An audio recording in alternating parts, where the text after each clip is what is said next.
Bueno, buenas noches, bienvenidos a una nueva entrevista con autores. En esta noche tenemos el honor de que, Florencia Abadi, doctora en filosofía y escritora, haya aceptado la invitación de poder hacer esta entrevista. Quiero contarles un poco quién es Florencia Abadi primero. Como lo dije recién, ella es doctora en filosofía por la Universidad de Buenos Aires, es investigadora del CONICET, es profesora de estética en la Facultad de Filosofía y Letras de la UBA, es autora del libro El nacimiento del deseo, de Editorial Pólvora, autora del Sacrificio de Narciso en su segunda edición acá de BR Editorial, es coautora del libro Lu Andrea Salomé, la filósofa del psicoanálisis, editado recientemente por Galerna. Así que buenas noches, bienvenida, muchas gracias. Muchas gracias a vos, Diego, un placer. Bueno, yo lo que quiero empezar a preguntarte primero es, esto sin mencionar tu tesis de doctorado de Walter Benjamin, realmente la cantidad de otras publicaciones que vos tenés escritas, yo lo que quiero empezar a preguntarte es por la lectura. Y mi inquietud o mis dudas tienen que ver, primero, de chica, ¿qué texto o qué historia o qué relato recordás? Así, como muy pequeña, ¿qué decís? Algo que haya sido significativo en una primera infancia que recuerdes. En una primera infancia te diría que tenía unos libros de mitología, valga la redundancia con lo que escribo, pero me marcaron a fuego, como puede verse. Totalmente. Que tenían dibujos. Recuerdo mucho el dibujo de Atenea, por ejemplo, saliendo de la cabeza de Zeus en el nacimiento de Atenea, y el mito sobre todo de Atenea. Tenía una conejita que había logrado que me compren mis padres, que se llamaba Atenea. Y desde muy pequeña también mi papá me contaba los mitos antes de ir a dormir, los mitos griegos.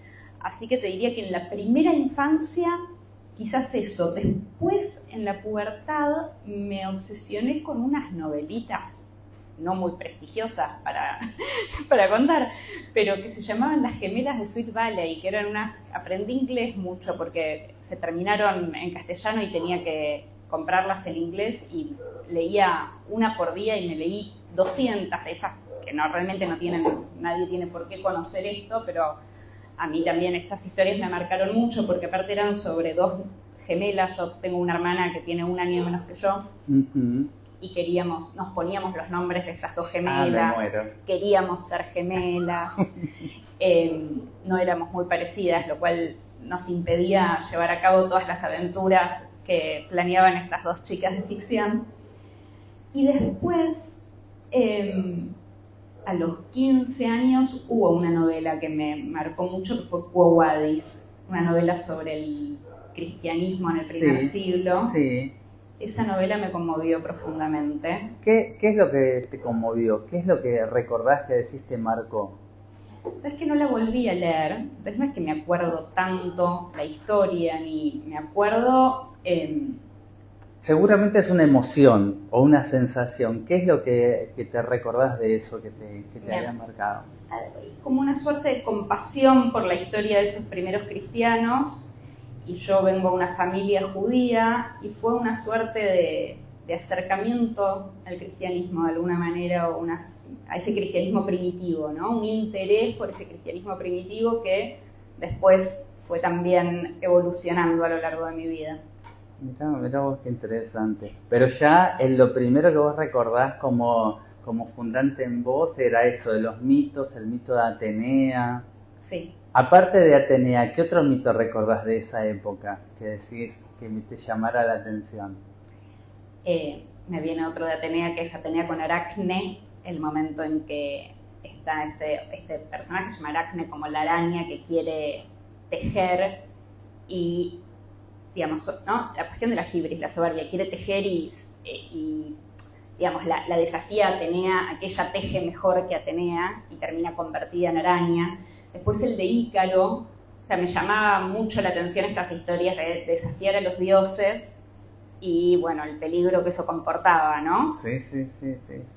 Creo que eso está bastante en los textos de ahora, ¿no? La cuestión de la soberbia, de la hibris, de la transgresión, y también me persigue un poco en mi vida cotidiana algo de del castigo por la soberbia, diría.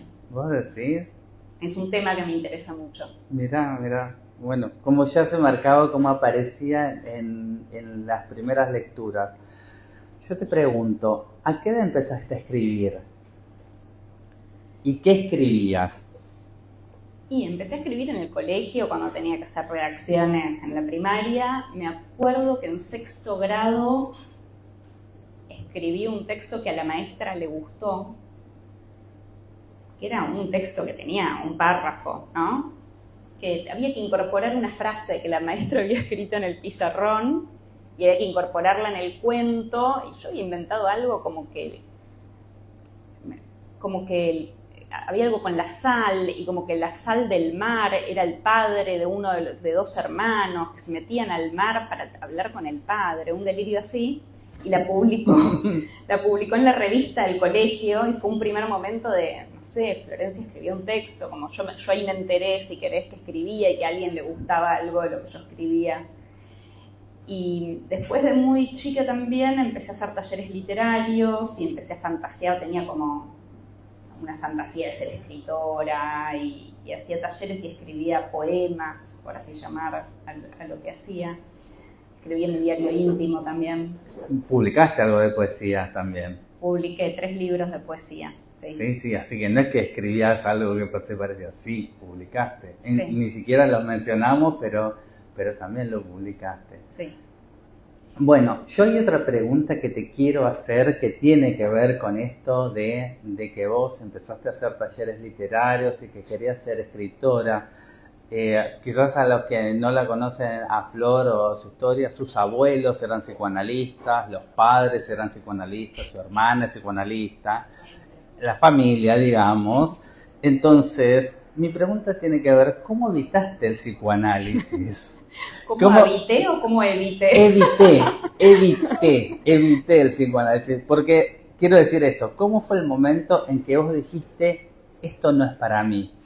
No quiero ser analista, quiero ser, por ejemplo, escritora. Mira, es una buena pregunta porque hubo algún momento originario en donde estaba incluido dentro de las 6 cosas que yo iba a hacer, ¿no? Ese momento omnipotente infantil en que iba a ser, no sé, arquitecta, detective, escritora, psicoanalista estaba entre las muchas cosas que iba a hacer, así que en algún momento fue desplazado eso. Había una cosa que a mí me alejaba del psicoanálisis, que era la idea de que tenía que permanecer en un consultorio y que las cosas que se me ocurrieran tuvieran que ser privadas.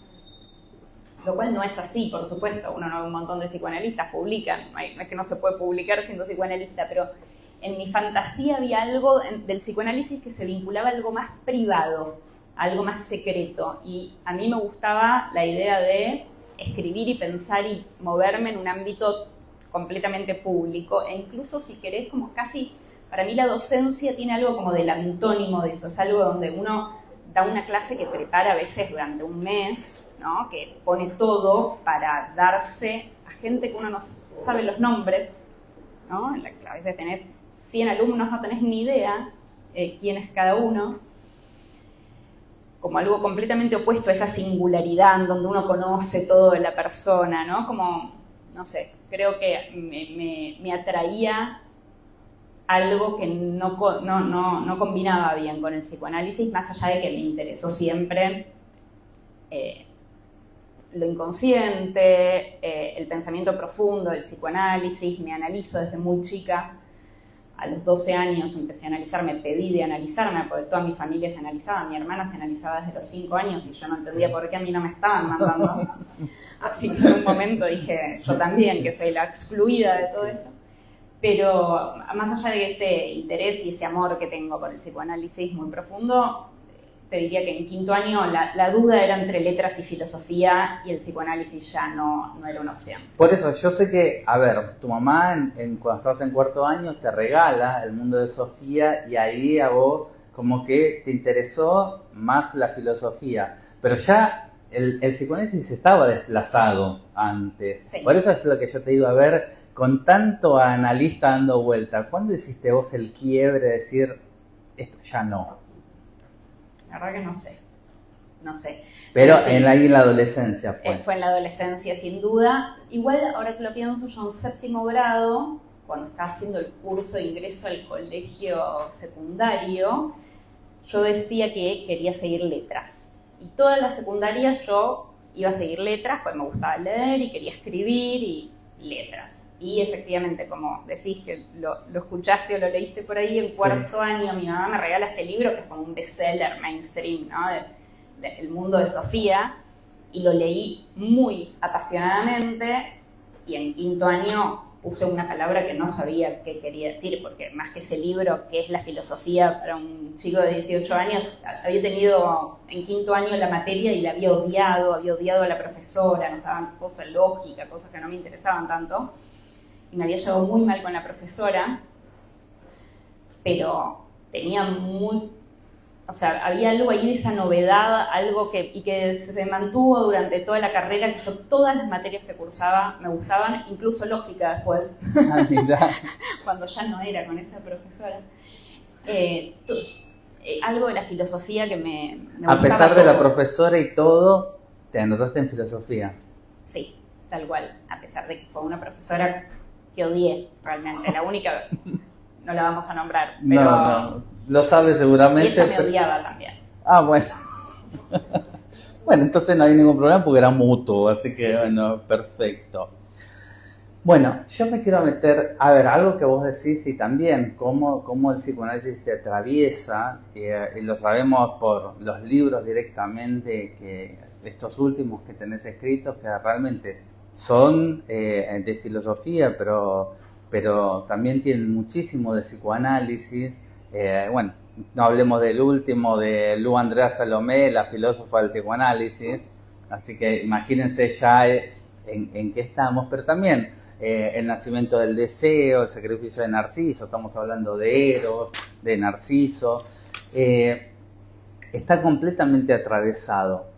Yo te quiero hacer esta pregunta que va quizás con el sacrificio de Narciso, pero retomando otra cosa, que no sé si vos habías reparado en esto. Tu abuelo, Mauricio Abbadi, escribe El renacimiento de Edipo. El renacimiento de Edipo, Mauricio Abbadi, le da otra definición completamente distinta o diferente de la que Freud le da, y él le da como una vuelta de rosca. Vos acá en El sacrificio de Narciso también le das una vuelta de rosca al narcisismo, y quiero que nos cuentes cuál es tu definición del narcisismo. Sabes que leí ese libro de mi abuelo hace 2 años, hace no tanto tiempo. Me lo devoré. Y ya habías escrito. Ya lo había escrito. Ya habías escrito El sacrificio de Narciso. Y El nacimiento del deseo también ya lo había escrito, y me impactó muchísimo, que sentí mucha afinidad con algunas de las cosas que decía. No con todo, pero con algunas ideas que sentía como que me dio escalofrío realmente por algunas páginas. La relectura que yo intento hacer del mito de Narciso tiene que ver con lo siguiente. Fue darme cuenta, a partir de mi psicoanálisis de ese momento, yo estuve en análisis muchos años con Carlos Quiroga, que murió hace un par de años, y fue realmente un producto de mi terapia, darme cuenta que el narcisista, y a partir de ahí que el narcisista no se ama a sí mismo, sino que consiste en sacrificarse al otro para ser amado, ¿no? Y vuelvo al mito y darme cuenta de que, claro, evidentemente Narciso se enamora de su imagen y no de sí mismo. Y que no solamente se enamora de su imagen, sino que en la imagen más divulgada del mito, yo en ese momento no sé si había leído efectivamente el mito en las Metamorfosis de Ovidio, que es como la versión más frecuentada que hay. Si la había leído mucho antes, digamos, volví a partir de este insight, por así decir. En la versión que yo tenía del mito, Narciso se arrojaba al agua para abrazar esa imagen y moría ahogado. Hago esta aclaración del de cómo es el mito en Ovidio, porque en Ovidio no se muere ahogado, sino que en realidad Narciso desfallece al costado de la fuente, muere de inanición, digamos, no se alimenta, no descansa, queda tan absorbido e hipnotizado por esa imagen que no se alimenta y termina muriendo carente de fuerzas al costado de la fuente, ¿no? Sí. Yo entonces, en la primera imagen, que es esta, que para mí es excelente, la del vulgo, digamos, hay muchas. La del vulgo quiere decir porque no está tan claro en ninguna de las otras, tampoco en Calderón de la Barca, en fin, es como una versión muy divulgada, pero que no está tan clara la fuente, esto de Narciso se ahoga. Me parece muy patente esa entrega del personaje a la imagen. Él se arroja, se entrega a la imagen, ¿no? Y entonces mi lectura tenía que ver con darme cuenta de que es esa imagen que está queriendo sostener el narcisista, aquella a la cual le entrega su vida, porque Narciso se muere en esta entrega a la imagen, ¿no? O sea, queriendo abrazar esa imagen, Narciso, doyme cuenta, se suicida. Sí. Es un suicida encubierto, si se quiere, ¿no? Los suicidios se dice de muchas maneras, ¿no? Sí. En el texto de Ovidio, primero él no sabe que es el mismo, después sabe, uno puede hacer muchas lecturas, pero él es el mismo el instrumento de su propia muerte, ¿no? Entonces, ¿cómo este mito que se supone que habla del amor propio, de un amor propio exagerado, es en realidad el mito de un tipo que se mata a sí mismo, que se suicida entregándose a una imagen que no es sí mismo, ¿no? Insisto con esta cuestión. Bueno, entonces, básicamente ahí surge la idea de que Narciso, digamos, de que el narcisista, si uno sigue esta versión del mito, ¿no? Es alguien que sacrifica su vida a su imagen, y ahí aparece la cuestión de, voy al texto de Ovidio y aparece la función de la madre de Narciso. Digo madre como un otro primordial, el gran otro, ¿no? El gran otro por el que el narcisista busca ser amado sosteniendo esa imagen. No hablemos de psicoanálisis con esto. No, por favor, no hace falta. Eso es lo que tiene para mí el psicoanálisis en mis textos, es como que ni hace falta nombrarlo, está en todas partes. Está todo el tiempo. ¿No? Es como... Sí, totalmente. Más allá de que en el sacrificio de Narciso yo hago como una suerte de pequeño ajuste de cuentas con Freud, porque ahí por supuesto voy a leer la introducción del narcisismo de Freud y encuentro esta definición del narcisismo como complemento libidinoso del egoísmo. Y esta idea también de que ahí habría una cierta gratificación del narcisista cuando cumple con el ideal. Yo creo que en Freud el narcisismo no es directamente amor por sí mismo, no es amor propio. Cuando leo el texto de Rank de 1911 sobre el narcisismo, sí, ahí está muy claro que Rank habla de el amor por la propia persona de la mujer narcisista. Pero en Freud aparece la cuestión del ideal, que cumple un poco la función que yo le otorgo a la imagen. O sea, para mí Freud avanza mucho en la dirección que yo entiendo del narcisismo, pero no llega, a mi juicio, a pensar la dimensión sacrificial fuerte que tiene el narcisismo en la persona y que, lejos de ser un complemento del egoísmo o algo que va de la mano del egoísmo, ahí Freud en realidad cuando dice egoísmo se refiere simplemente a la pulsión de autoconservación, digamos, del yo, ¿no? No es un egoísmo en el sentido de alguien mezquino. Pero lo que me doy cuenta como narcisista es que lejos del egoísmo, ese sacrificio que hace el narcisista para sostener una imagen en la que supone que va a ser amado por el otro, que supone que es condición del amor del otro, a lo que lo lleva es a postergarse permanentemente a sí mismo o a sí misma, sí, para ser amado. Y que esto es lo contrario de lo que uno entiende por egoísmo, porque el egoísmo en una definición lata, sí, llanita, es priorizarse a uno mismo por sobre los demás o por sobre lo demás, en caso extremo, sin miramientos por ninguna cuestión, en caso no tan extremo, bueno, hay una suerte de jerarquía natural de la persona, ¿no? En donde hay una prioridad. Sí, hay una cosa que también pasa que tiene que ver con el idioma o con el uso que se le está dando en los últimos años de una forma, digamos, como popular, el estar con un narcisista y se está usando la palabra narcisista como sinónimo de psicopatía. Exacto. Entonces, ahí hay una deformación muy grande de ir en otros sentidos. Se define, se pone el narcisista, pero la definición es de psicopatía, no del narcisismo. Y cada vez incluso está mucho más alejado de la versión de lo que Freud hablaba. Absolutamente. Entonces, ahí hay una confusión, se ve muchísimo en las redes sociales particularmente esto. Como estás con un narcisista, ¿cuáles son las características, las cosas? Y se describe una psicopatía. Tal cual, una persona que carece de empatía. Completamente. Sí, entonces, un manipulador.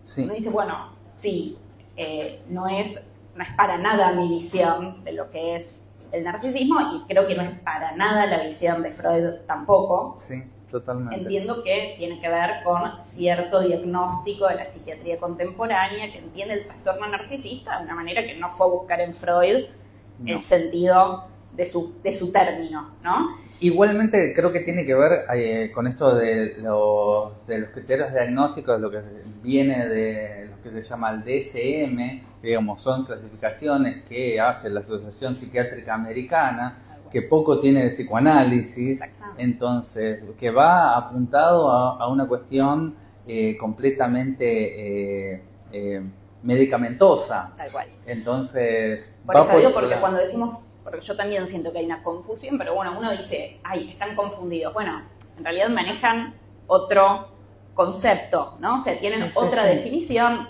desde la perspectiva de uno. Viene de otro esquema referencial y se quiere adaptar desde otro lado y se lo quiere poner acá y se traduce la palabra, pero no significa lo mismo. Tal cual. Bueno, a mí lo que me parece interesante de eso es entender que los términos y los mitos son objetos de disputa. Uno está disputándose el término narcisismo con la psiquiatría contemporánea, con el cierto psicoanálisis, con ciertas interpretaciones. Sí. Y el hecho de que un mito o un término sea un objeto de disputa quiere decir también que es un objeto de deseo. Totalmente. ¿No? El objeto de deseo es siempre un objeto de disputa. Sí. No deseamos lo que está ahí disponible para nosotros, sino lo que nos disputamos con otros. Y bueno, el narcisismo y el mito de Narciso están siendo, me parece, objetos de deseo muy claro, y estamos debatiendo eso, ¿no? Sí. Bueno, vos tomás varios temas en el libro que a mí me resultan muy interesantes. Esto específicamente del deseo, el deseo y el odio, el tema de la envidia. Digamos, desarrollás un montón de cosas que me parecen súper interesantes. Yo tengo otra pregunta que tiene que ver con esto. Si miramos el comportamiento de las personas en las redes sociales, ¿cuál es el límite o la diferencia entre el narcisista que busca ser amado y el envidioso que busca ser envidiado? ¿Hay un límite en eso? Yo te juro que leyendo y escuchándote en charlas me quedé pensando en eso. ¿Cuál es el límite? ¿O hay un límite?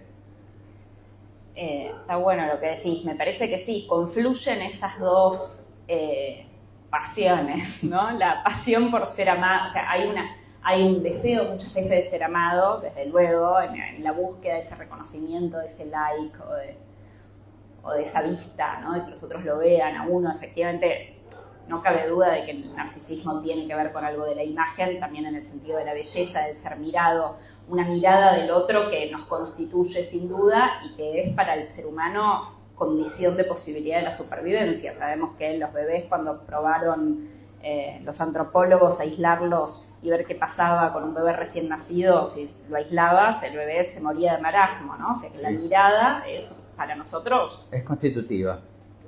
Tal cual. no sobrevivimos si no nos miran, Sí, ¿no? sí, sí, sí, No sí. se está jugando, hay el ego, hay esta persona que quiere que la miren. No, necesitamos que nos miren. Sí, sí, sí. Entonces digo, creo que hay en gran medida una necesidad de ser amado, y lo de ser envidiado es muy bueno, ¿no? Es cierto, no cabe duda de que en una sociedad donde la envidia está tan estimulada, en donde somos tan envidiosos, Melanie Klein dice, a mí me parece realmente una indicación brillante, que el envidioso tiene como mecanismo de defensa intentar generar la envidia en los demás. Sí, sí, sí. O sea, si uno envidia, va a buscar que lo envidien para defenderse de su propia envidia, ¿no? Entonces creo que en las redes sociales eso pasa mucho. Claro, como es un círculo, un circuito en donde estamos envidiando tanto, bueno, nosotros también necesitamos defendernos de eso, haciendo que nos envidien, y entonces aparece la exhibición, ¿no? La exhibición, y bueno, para mí es en gran medida una profanación de la intimidad. Y digo profanación porque creo que la intimidad tiene un carácter sagrado, digamos, es algo que es sagrado en el sentido de lo que es velado. Lo sagrado tiene que ver con lo que está velado, lo que está dentro del templo en contraste con eso profano, ¿no? Lo que está velado. Sí, sí. Es, claro, rasgar tanto los velos que desaparezca por momentos la intimidad. Bueno, es algo muy, muy profanatorio de nuestra época, ¿no? Sí, sí, sí, sí. Me pareció, digamos, algo que vos vas desarrollando, digamos, todos estos temas, vas poniendo, como decís, referencias de psicoanalistas, de textos de la mitología, de otros autores, que incluso, bueno, haces una clasificación de los 7 sacrificios de Narciso, que, bueno, me parece fascinante. Yo quiero preguntarte una cosa que tiene que ver con esto de, como investigadora de voz del CONICET, que tu tema es la mímesis. ¿Cómo está, digamos, has estudiado, has leído tanto que, digamos, tenés como desarrollado muchos temas? ¿Cómo llegas desde la mímesis a todo esto luego? El deseo, el odio, Narciso, la envidia. Mira, el libro se iba a llamar El sacrificio de Narciso, un ensayo sobre la mímesis. Ah. Y al final la mímesis voló, al menos en apariencia. Primero iba a ser un ensayo sobre la mímesis. ¿Querés contarnos qué es la mímesis a todos? Bueno, si fuera una cosa la mímesis, pero es un concepto griego, es una palabra griega que hoy en día la encontrás también en la Real Academia Española, podemos decir imitación, ¿no? Es la palabra que más. Y que para los griegos quería decir una gran cantidad de cosas diversas. En Platón, por ejemplo, nombra la relación que tiene el mundo sensible con el mundo de las ideas. El mundo sensible imita el mundo de las ideas. A lo largo de la historia de la filosofía se usó mucho para pensar la relación del hombre con la naturaleza, del arte con la naturaleza. Y a mí, digamos, yo recorrí muchas versiones del concepto. La estética es un concepto clave, por supuesto, porque también en los griegos la mímesis se puede traducir como representación o ficción, en el sentido de una obra de arte o una obra teatral, por ejemplo, en Aristóteles, es mimética, es una arte mimética en el sentido de que el actor hace como si imita a Edipo, no es Edipo, ¿no? Esa imitación entonces tiene que ver con dar cuenta de esa diferencia ontológica entre lo ficcional y lo no ficcional, lo real, si se quiere, ¿no? Entonces lo mimético nombra también todo ese espacio de la ficción y de la representación. Bueno, tiene muchos sentidos a lo largo de la historia. Yo finalmente, digamos, me abordé el concepto de deseo mimético en un filósofo que se llama René Girard, que es un filósofo que siempre promuevo que se lea. Están sus textos en Google, el que los busca y los googlea, Mentira romántica y verdad novelesca, Shakespeare, Los fuegos de la envidia, en fin, se encuentran muchos textos de él fácilmente.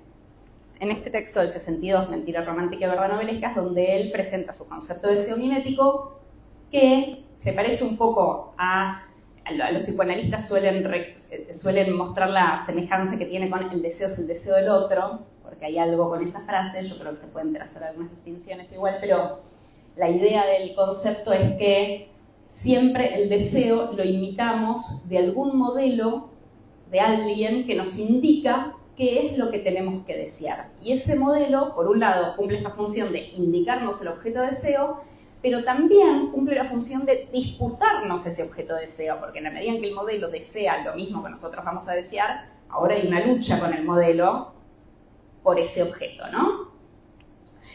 Lo muy interesante para mí que tiene esto es mostrar que nunca deseamos un objeto por las cualidades de ese objeto. No es, ay, qué lindo que es este frasquito, lo deseo, me lo quiero comprar, sino que siempre, hablando de la envidia, hay un otro que desea el frasquito, y es por eso que yo deseo el frasquito y no por las cualidades del frasquito. Es decir, el deseo no es nunca una relación de dos entre el objeto y la persona que desea, sino que siempre hay una mediación que opera en el mecanismo deseante, que está representado en la mitología muy bien por la flecha de Cupido, ¿no? Es esa terceridad, o en la literatura por los filtros mágicos que se beben, ¿no? Que son tan clásicos en la comedia, en donde se beben esta brebaje y entonces queda enamorado de tal, ¿no? Siempre está la idea de esta tercera cosa, esta mediación que opera para que nazca el deseo, ¿no? Yendo un poco al título del nacimiento del deseo. La génesis del deseo, que es un tema que a mí me interesa mucho. Y encima plantear esto que uno no desea lo que le conviene, sino justamente lo que no. Y también está esto que vos planteás, es más, arrancás el libro con el deseo y el odio. Sí, tal cual. El tema de la conveniencia es una inspiración más batailiana, si se quiere, que es otro filósofo que también me interesa mucho. El erotismo como algo que siempre se opone a lo útil, a lo que nos es útil, a lo que nos conviene, ¿no? La conveniencia, cuando alguien o algo nos conviene mucho, eso es un deserotizante fuerte, ¿no? Y cuando algo no conviene, vaya que es un erotizante también estimulante. Sí, se pasa en la adolescencia. El chico que no te da bolilla es el que más te encanta, es la típica, y el que está atrás tuyo no te interesa. Tal cual. La conveniencia no es un aliciente erótico. No. Pero iba a decir algo más, me dijiste algo. El deseo y el odio. El odio. El deseo y el odio.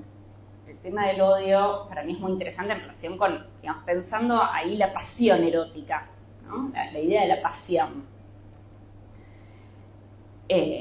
Digamos que el deseo en un grado de intensidad pasional muy fuerte, que tiene que ver para mí con el hecho de que esta flecha de Cupido que se nos clava, que es una herida, nos hiere la flecha de Cupido, nos muestra también que el deseo es algo que se nos impone. Nosotros no elegimos lo que deseamos, ¿no? En ese sentido yo digo, no deseamos lo que queremos, ¿no? Lo que queremos desear. Deseamos lo que deseamos, no hay nada que hacer con eso, ¿no? Y estamos muy seguros de que deseamos lo que deseamos porque querríamos no desearlo y no lo logramos, ¿no? Sí. Querríamos como sacarnos de encima ese deseo. Hay algo como, ¿no? Tóxico se dice ahora, sí, ¿no? También. En el deseo que querríamos como sacarnos y no podemos, ¿no? La flecha esa se nos clava y se nos impone. Entonces yo creo que hay en la experiencia erótica un odio que tiene que ver con la falta de libertad en la que nos pone el deseo, esa pasividad en la que nos pone esa posición pasiva de padecer del patos de la pasión, sí. ¿no? Que es un odio que se desplaza fácilmente hacia otros lugares. Por ejemplo, en una relación pasional es muy común odiar a quien uno desea y que la relación se vuelva muy de lucha, ¿no? Los amantes rivales que pelean mucho, ¿no? Y se ama y se odia, ¿no? Toda esta mitología, el odio y el amor, yo no creo que sean la misma cosa para nada. Para mí ahí tiene que ver con la distinción entre amor y deseo. Es el deseo el que tiene que ver con el odio, no el amor. El amor pobre queda dañado en las relaciones muy pasionales en donde el deseo está tan agitado. Y también ese odio se puede desplazar hacia en relaciones menos pasionales quizás, hacia otros como la madre de la persona que deseamos, ¿no? Un clásico de nuestra cultura. Odiar a la suegra es un clásico de la cultura. O los padres, o los hijos de la persona que deseas, o los amigos, o la expareja, otro clásico, ¿no? Odiar a la expareja. Digo, hay un odio que en algún lado se tiene que depositar, que yo creo que tiene que ver con la experiencia erótica misma, que al que le gusta el durazno, que se banque la pelusa, y que es parte, ¿no? Y parte del sufrimiento que nos genera desear. Y bueno, a alguien hay que odiar, no hay nada que hacer. No, me encantó, me encantó. Bueno, yo te quiero seguir preguntando algunas otras cosas que no tienen tanto que ver con los libros, sino que tienen que ver con vos. Si no fueras doctora en filosofía, no vale psicoanalista y no vale escritora, ¿qué otra profesión te gustaría ejercer? Es una pregunta dificilísima, ¿sabes qué suelo decir? No sé qué haría si no hiciera lo que hago, ¿no? Jardinera, igual. Jardinera. Tuve la fantasía, estudié jardinería en la Hicken, fantaseaba con una tarjeta que dijera verde es alegría. Ay, me muero, nunca me hubiera imaginado. Y me gustan mucho las plantas. Bueno. Es algo que, no, creo que, digamos, cuando a los 27 años me agarró una hernia lumbar, me di cuenta de que era un trabajo muy físico, no tiene que ver con el amor a la naturaleza, sino que hay que levantar, y ahí ya se me complicaba bastante la opción. Pero bueno, eso es algo que alguna vez fue fantasía. Bueno, está muy interesante. ¿Qué profesión no te gustaría tener?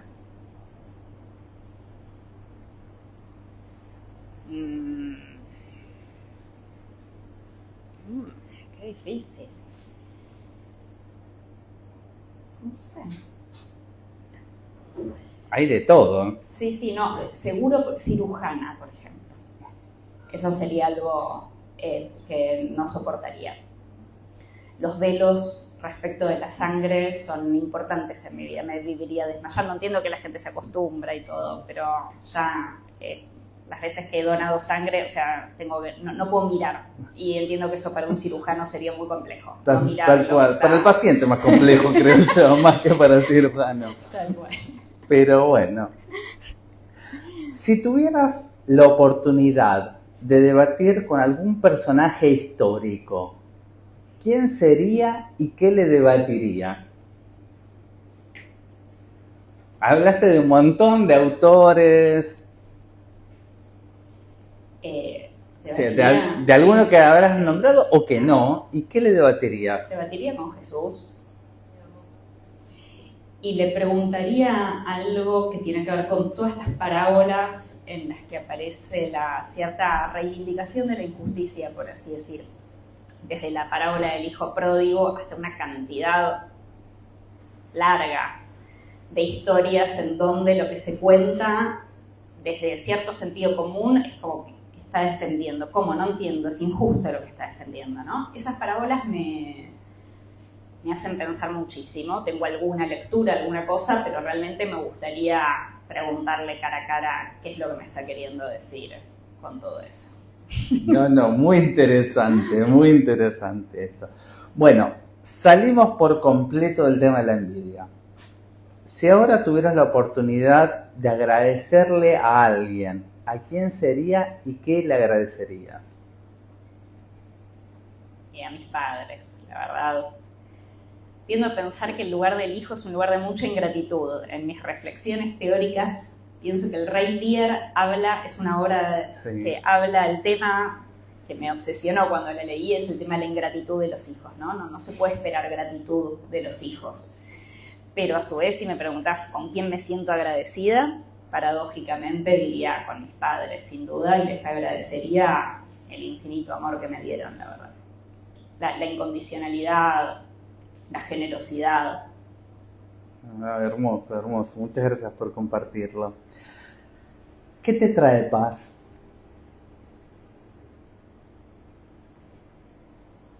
Es un secreto. Bueno, lo dejamos ahí. Imaginemos que ahora tenemos acá, en una puertita que tiene Gustavo, acá en el fondo de Yesuitacán, una máquina del tiempo. La subimos a Florencia Abadi, la llevamos cuando tenía 17 años y que se encuentre con esa de 17 años. ¿Qué consejo le daría?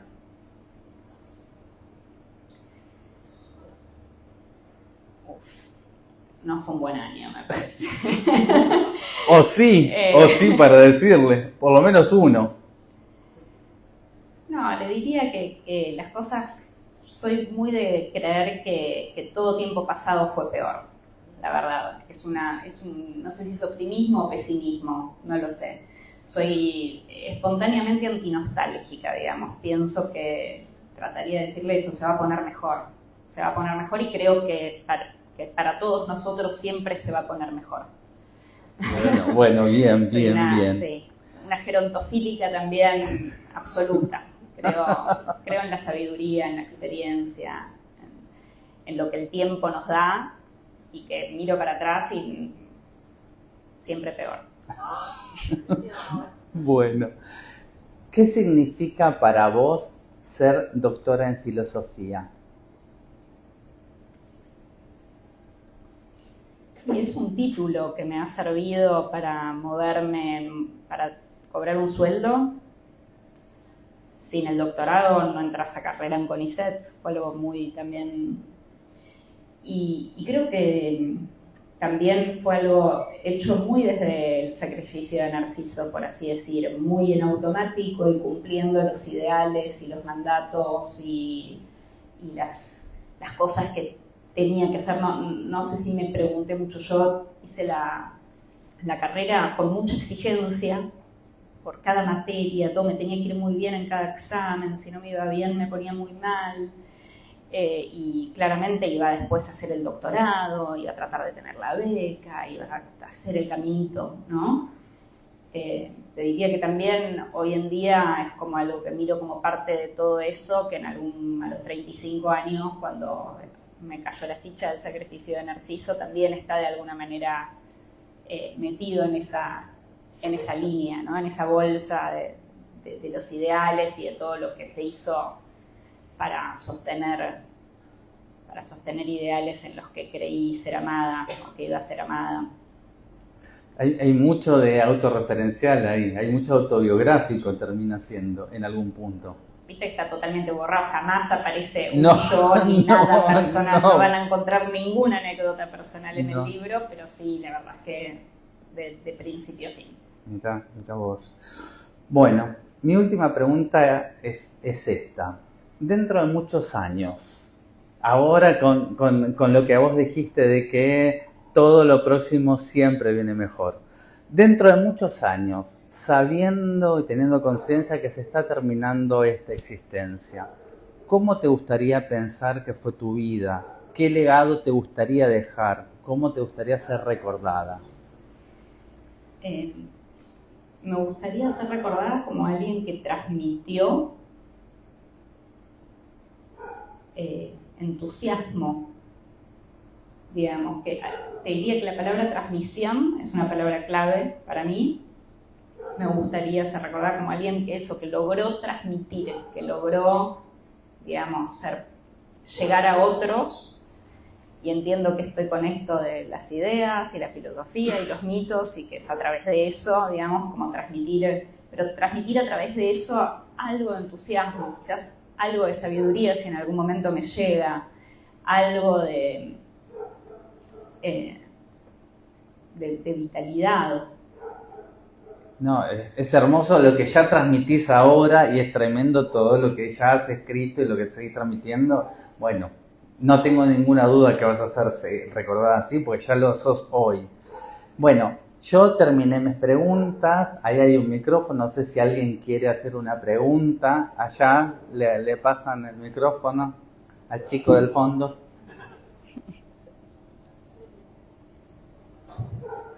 Hola, ¿qué tal? Buenas tardes. Primero agradecerte que estás acá, Florencia, y después preguntarte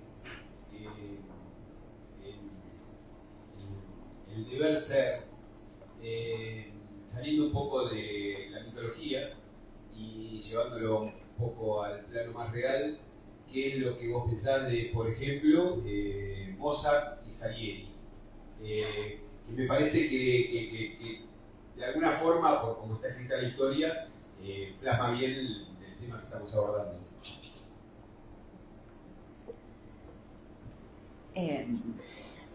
Nunca me habían hecho una entrevista tan personal y las preguntas también me están totalmente haciendo salir de mi guión si es que tengo alguno.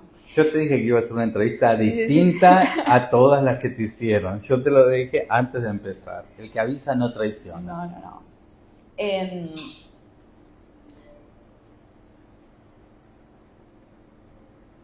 Y claro, o sea, es lo terrible quizás de esa historia, es que yo pienso la envidia y pienso la envidia como algo muy universal, ¿no? Todos envidiamos, todos somos envidiados. Y la historia de Mozart y Salieri tiene algo muy triste, que es que hay un genio y un mediocre, ¿no? Al menos en cómo nos la cuentan, ¿no? Quiero decir, no es que yo tenga un conocimiento muy profundo de los personajes ni de la historia, pero... entonces es la envidia del mediocre, ¿no? Se pone a la envidia en el lugar de la falta de grandeza. Sin duda, la envidia no es grandeza, ¿no? No cabe ninguna duda.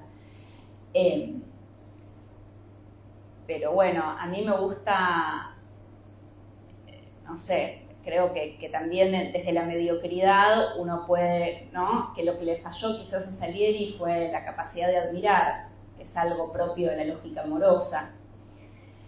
La admiración es un gran antídoto contra la envidia, porque la envidia lo que hace es no reconocerle al otro el mérito, ¿no? Cuando uno envidia a alguien, uno dice, no se lo merece, me tocaba a mí, ¿por qué a mí no me dieron? ¿Por qué le dieron esto al otro? ¿No? Siempre hay...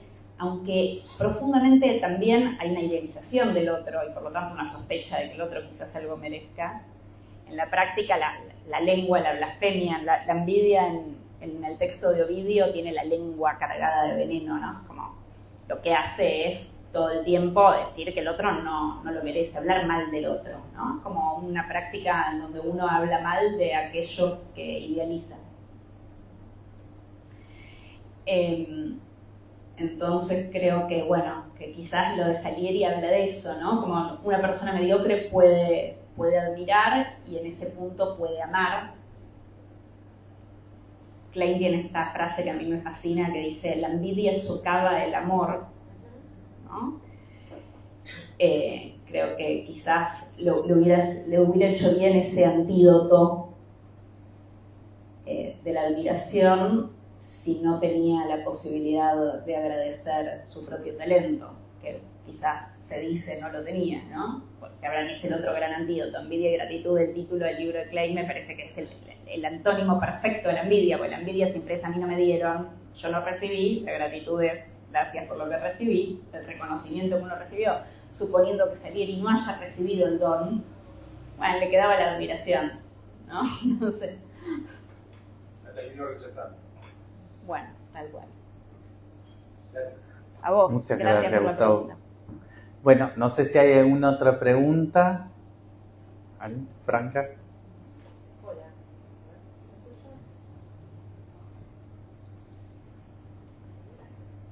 Hola, gracias por la invitación, gracias por la charla, súper rica.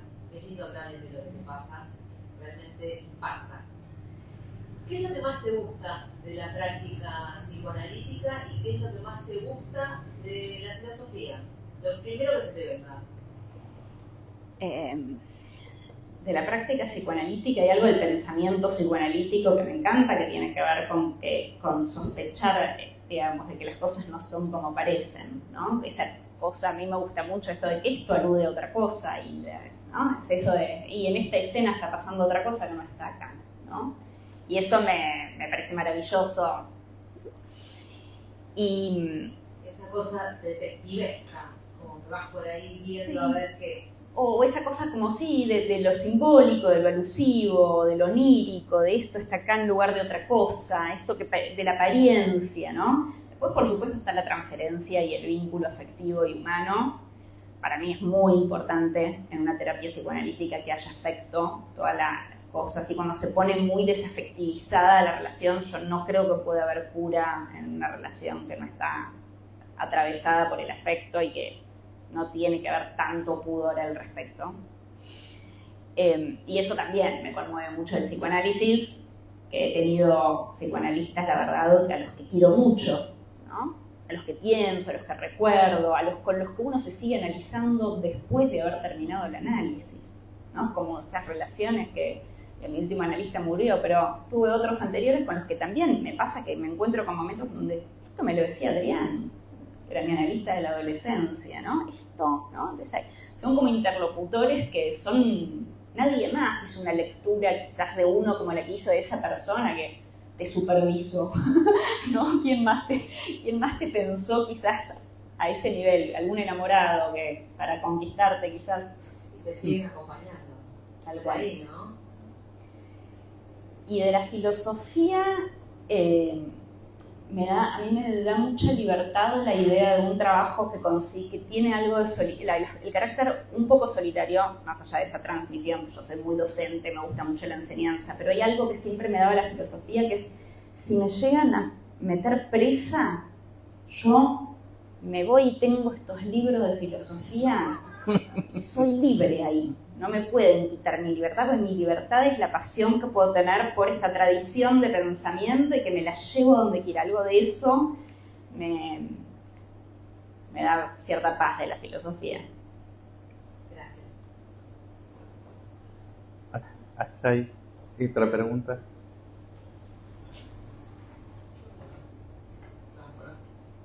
Bueno, muchas gracias por el espacio que he generado, que me hace sentir y pensar un montón de cosas. Esa Florencia, que en un momento te escuché y quería ir para la maternidad, hacerte una pregunta por ese tema. ¿Cómo enganchar esto del deseo, la envidia, el narcisismo? Que hay un montón de literatura de sobrevivientes de madres narcisistas, ¿no? Es saber cómo una especie de, no sé si maltrato, o bueno, llega, soy psicoanalista, ¿no? ¿Me conocen? Esto de estuvo, pero ¿cómo estuvo el otro? Algo de la cualidad de cómo estuvo el otro. O sea, estuvo al lado mío, pero me generó un montón de cosas. Creo que por ahí nos hemos dado luz de alguna diferenciación entre la madre erótica, la madre narcisista. Me gusta eso, gracias. Gracias por la pregunta. Es dura la pregunta. No sé si tengo una respuesta cabal, pero yo cuando pienso en la madre narcisista, igual quizás no pienso en la madre narcisista como se dice ahora, madre narcisista, ¿no? La madre narcisista de ahora sería esa madre que, bueno, está tan centrada en sí misma que no amó al hijo, ¿no? No estuvo ahí para el hijo. Que en la distinción que vos traes de que está en el sacrificio de Narciso entre madre erótica y la madre narcisista, para mí es más la madre erótica esa, porque yo lo que traigo es que diría que la madre de Narciso tiene esta relación fusional con Narciso, ¿no? Narciso le entrega a esa fuente de agua, se está entregando, está volviendo al líquido amniótico, ese agua representa esa fusión y esa madre ese líquido amniótico con el que se fusiona no tanto con el cuerpo de la madre, sino con el ideal materno, ¿no? Que es lo que lo mata al sujeto en su capacidad de devenir el sujeto de deseo, ¿no? Porque si uno está haciendo todo para cumplir con el ideal materno, el deseo no tiene mucha chance, ¿no? De ser interrogado. Entonces, yo en la distinción esa, yo decía, la madre narcisista es la que, bueno, asfixia al hijo, que es una madre muchas veces incondicional, por el contrario, no es egoísta. Yo distingo entre el narcisismo y el egoísmo. Entonces la madre egoísta es la que se identifica con el hijo, en esa identificación es completamente incondicional, y es más bien la madre pesada, que es como que llama todo el día y el hijo, ay mamá, otra vez, mamá, ¿no? Como, ay. En cambio la madre erótica están en esa relación de dos, ¿no? El padre de Narciso es un río que la viola al Iríope y que después no participa de la nominación del hijo, es decir, es un padre ausente, es un padre totalmente inexistente. no hay tercera figura, ¿no? El narcisismo en este sentido, de esta fusión con el ideal, ¿no? Que puede ser materno, paterno, ¿no? No estamos hablando de personas, ¿no? En cambio, la madre erótica, que yo la tomo como Venus, la madre de Eros, es una madre que está loca de envidia de otra chica que se llama Psique, que es una joven humana, que todo el mundo la adora como si fuera la diosa de la belleza porque es tan hermosa, y ella, que es la diosa de la belleza, ya nadie va a ver sus templos, entonces se vuelve loca y le pide a su hijo que, a Eros Cupido, que le lance una flecha a esta Psique para enamorarla del tipo más miserable, asqueroso, pobre, horrible, ¿no? Y Eros la ve súper hermosa, se clava la flecha a sí mismo, la traiciona a la madre, como hace necesariamente el deseo, y se queda con Psique. Entonces yo digo, la madre erótica es la que en realidad tiene la mirada fuera del hijo, porque miró a esta hija, esta pendeja, que es más linda que ella, ¿no? Envidia, mirando afuera, y entonces lo que yo veo típico son una madre más egoísta que narcisista, que sí se prioriza a sí misma, pone límites. La madre narcisista, tal como yo la entiendo, no pone límites al hijo, es la que malcría al hijo, por así decir. En cambio, la madre egoísta es la que le pone límites, la que tiene la mirada fuera del hijo, y el hijo vive un poco como ávido de la atención de la madre. Entonces, claro, cuando la madre llama, ¡ay, llama mamá!, ¿no? Siempre es muy justo lo bien tratada que es esta madre por el hijo, en contraste con la narcisista incondicional, que es una pesada, ¿no? Esta es como... Yo tengo un amigo que tiene una madre así terrible, egoísta, nada compasiva, ¿no? El egoísmo es justamente tiene una dificultad con la compasión muchas veces. Entonces pone el límite, el nene llora, no importa si llora o no llora, peor si llorás, le dice, ¿no? Como, no le importa nada. El hijo se la tatuó, tiene tatuado el nombre de la madre, ¿no? Esta cosa que es muy, claro, quedan buscando ese amor. Digo, quizás en la madre, vamos a decir, autocentrada, para quizás llegar a un punto, bueno, lo que pasa es que es eso, es un hijo que queda buscando eternamente ese amor. Es muy difícil negarse a, digamos, negar la importancia que tiene para cualquiera ser amado por los padres. Esto es algo que no... Lo mejor que uno puede hacer, creo, si no tengo idea, digamos, ¿no? Estoy hablando, si uno no fue amado por los padres, es reconocer lo importante que es ser amado por los padres, como el primer paso. Si uno llega a decir, esto no importa, ¿qué me importa?, ¿no? Ya estás perdido, ¿no? Primero como un reconocimiento y bueno, con la dureza que tienen, no poder, digamos, dejar de pedir algo donde no te lo van a dar. Pero primero tenés que entender que lo necesitas. No sé, yo no soy analista para no tener que ocuparme de estas cosas en la práctica, en la clínica, pero no sé si respondí algo de lo que... A mí me gusta pensarlo, yo como bibliotecario me gusta escucharla mucho a Florencia, porque muchas veces el libro es fuente de información como para que los analistas puedan resolver. Y Flor, con toda la información, con todas las cosas que dice, yo creo que son muchas herramientas, esta información que vos das, que vos decís, bueno, no soy analista, pero realmente en tus libros das como muchas claves como para pensar todas estas cosas de la envidia, del amor, del narcisismo. Me parece muy rico y yo te agradezco muchísimo por esta entrevista. Les agradezco a todos que hayan venido y que, bueno, que puedan también todas las preguntas que han hecho, que enriquecieron también todo lo que Flor nos puede compartir. Gracias a vos. Yo estoy un poco así conmovida de haber dicho tantas cosas. Bueno, muchas gracias a todos.